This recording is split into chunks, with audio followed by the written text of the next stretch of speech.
Graça e paz, meus amados irmãos, mais uma vez reunidos para mais uma mensagem diária. Louvamos a Deus que Ele tem nos concedido a tecnologia e podemos chegar a teus amados irmãos com a palavra de ânimo, vigor, coragem e esperança da parte do nosso Deus. Meus amados irmãos, nós hoje vamos dar continuidade à carta do apóstolo Paulo aos Colossenses, desta feita no seu capítulo 3, a partir do verso 22, até o capítulo 4, no seu verso 1. Então, veremos Colossenses 3, 22, até o capítulo 4, verso 1. Mas antes vamos ter uma breve oração, rogando ao nosso Deus por iluminação e entendimento da sua santa palavra. Oremos ao nosso Deus.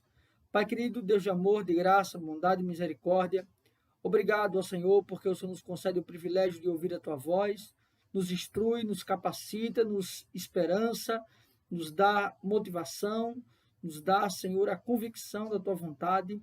Ó Pai, nos faz compreender as tuas sagradas letras. É assim que nós oramos. Em nome de Cristo, nós já agradecemos. Amém. Meus amados irmãos, como nós estamos fazendo ao longo dessas mensagens diárias, estamos observando, vendo, vislumbrando a carta do apóstolo Paulo aos Colossenses. Esta carta que se trata do maior tratado cristológico, na verdade, de toda a Bíblia. E aqui é simplesmente para trazer a esses irmãos a suficiência, a primazia, a excelência da pessoa e da obra de Cristo. E neste capítulo 3, nós estamos estudando, observando as relações interpessoais. Vimos a relação entre marido e mulher, entre pais e filhos, e agora entre servos e senhores. Isto aqui nos dá uma concepção importante, que também o entendimento, a compreensão, o novo nascimento, a vida com Cristo, nos faz também viver saudavelmente nas relações, nos faz viver em conformidade à vontade de Deus em todas as nossas relações, e nós entendemos os nossos papéis, os diferentes aspectos da sociedade. Ou seja, é a concepção espiritual, é o renovo espiritual se tornando prático, externalizado em nossa vida. Portanto, vamos então fazer a leitura a partir do verso 22. Assim nos diz a palavra do Senhor. Servos, obedecei em tudo o vosso Senhor, segundo a carne. Aqui ele fala, então, desta relação entre aquele que serve e aquele que é servido. Ou seja, aquele que é senhor e vassalo. Quando ele fala obedecer em tudo, não é em todas as coisas, mas é em tudo quanto este servo pede, que está em conformidade com a palavra de Deus, ao vosso Senhor segundo a carne. Aqui ele não está falando segundo a carne, segundo os desejos carnais. Isto é importante entendermos. Aqui está dizendo que há sim um dever do servo obedecer o seu senhor natural, ou seja, aquele que foi colocado em hierarquia acima de você. Então, não é dever dos cristãos serem rebeldes, serem revolucionários, fazerem movimentos justamente que vão de encontro, por exemplo, a decisões do servo. Claro, essas decisões quando não ferem a palavra de Deus. Então, perceba que aqui é um aspecto de uma obediência natural, mas, ao mesmo tempo, ela não é irrestrita, ou seja, não é uma obediência que está alheia à palavra de Deus. Não, muito pelo contrário. Obedecer em tudo, mas não em todas as coisas. Então, isso é importante. Não servindo apenas sobre vigilância, visando tão somente agradar. Perceba que aqui é agradar a homens, mas em singeleza de coração, temendo ao Senhor. Perceba que aqui há um aspecto de obediência, de dever para com este servo, mas a finalidade desta obediência ao servo, aquele que está hierarquicamente, de forma natural, estando acima de você, não visa esse próprio ser. A finalidade não está em agradar a homens, mas sim ao próprio Deus. Portanto, então, esta obediência, ela está cativa justamente à observação daquilo que Deus requer de nós, mas em singeleza de coração, temendo ao Senhor. Ou seja, é uma obediência como um sentimento não só de dever, mas agradável.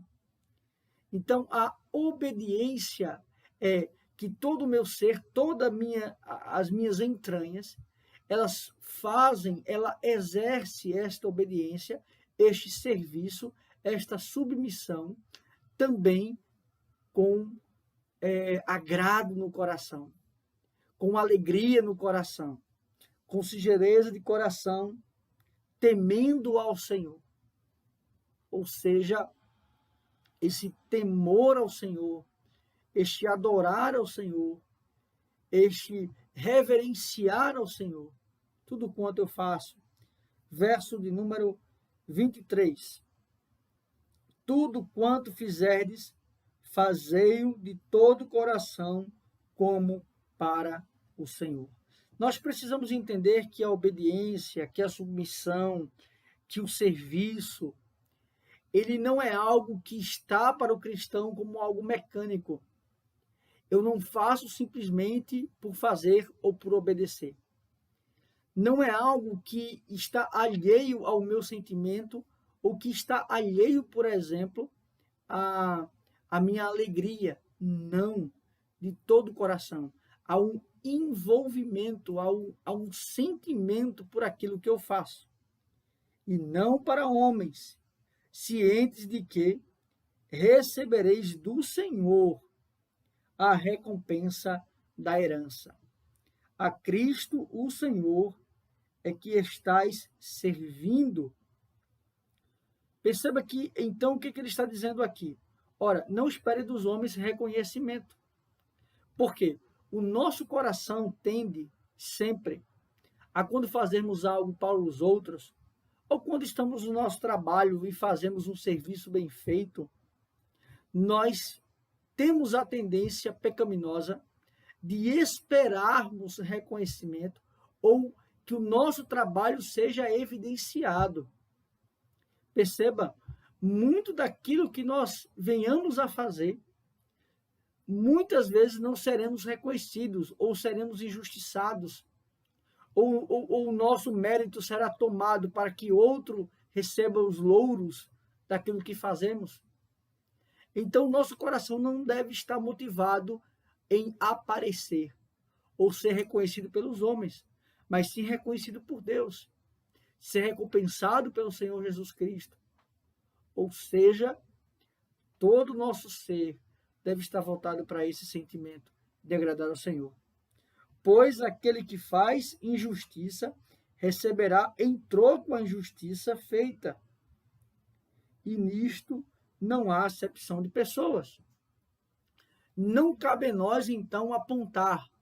Ora, eu fiz isso ou fiz aquilo e alguém cometeu a injustiça de não reconhecer o meu trabalho ou tomar o meu trabalho. Saiba que o Senhor é que dará a paga a estes que são injustos. Portanto, o nosso dever é fazer aquilo que nos é colocado e o que é colocado de forma lícita e fazendo como se fosse para o Senhor. E a nossa motivação é agradar ao Senhor e não a homens. Perceba que este é o aspecto. E aqui você observou que é interessante, porque ele gastou cerca de 3 versículos para falar apenas justamente 3 versículos do servo e apenas um para o Senhor, porque há uma reciprocidade. Tudo aquilo que foi dito ao servo também serve para o Senhor. Perceba, senhores, tratai os servos com justiça e com equidade, certos de que também vós tendes Senhor no céu. O que ele está dizendo com justiça e com equidade, seja justo no pagamento, no tratamento e trate ele como igual. Veja, o fato de uma pessoa servir a outra não a coloca como sendo um ser inferior. Aqui se trata de hierarquia de funções, mas não de valor do ser. Ou seja, todo ser vale de igual forma. O mais simples empregado, a vida dele, a alma dele, tem o mesmo valor para Deus que um empresário, que um médico, que um juiz, que um advogado.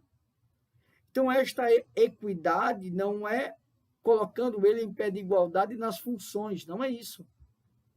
Mas é dizendo que a sua posição de Senhor não coloca superior espiritualmente ou superior perante Deus. Não é isso. Então, este é o tratamento que também, e aí você tem que lembrar, aquele que exerce alguma liderança, certos de que também vós tendes Senhor no céu. De qualquer forma, você é servo, porque você é servo de Cristo. Por maior posição que você tenha nesta terra, você deve satisfação àquele que criou a própria terra. Este é o ponto importante. Você não é senhor da sua vida. Você pode ser senhor ou chefe em uma repartição, mas no todo há um Senhor que governa a sua vida e você também deve satisfação a este Senhor. E este Senhor é o próprio Senhor Jesus Cristo, de maneira que também você tem Senhor no céu. Meus amados irmãos, que Deus nos abençoe, nos faça compreender e entender a sua santa palavra, sabendo que também devemos agradar a Deus nas nossas relações interpessoais. Que Deus nos abençoe. Vamos orar ao Senhor, encerrando este momento. Pai querido, Deus de amor, graça, bondade e misericórdia, obrigado pelo privilégio que temos a chegarmos até os amados irmãos através da Tua palavra. Louvado seja o Teu nome, porque o Senhor, através do sacrifício de Cristo, também nos renova, também nos modifica, nos molda, inclusive nas nossas relações. Que possamos render graças e Te louvar e Te engrandecer em tudo quanto o Senhor colocar para fazer em nossas mãos. É assim que nós oramos, em nome de Cristo, nós agradecemos. Amém. Que Deus os abençoe, meus amados irmãos.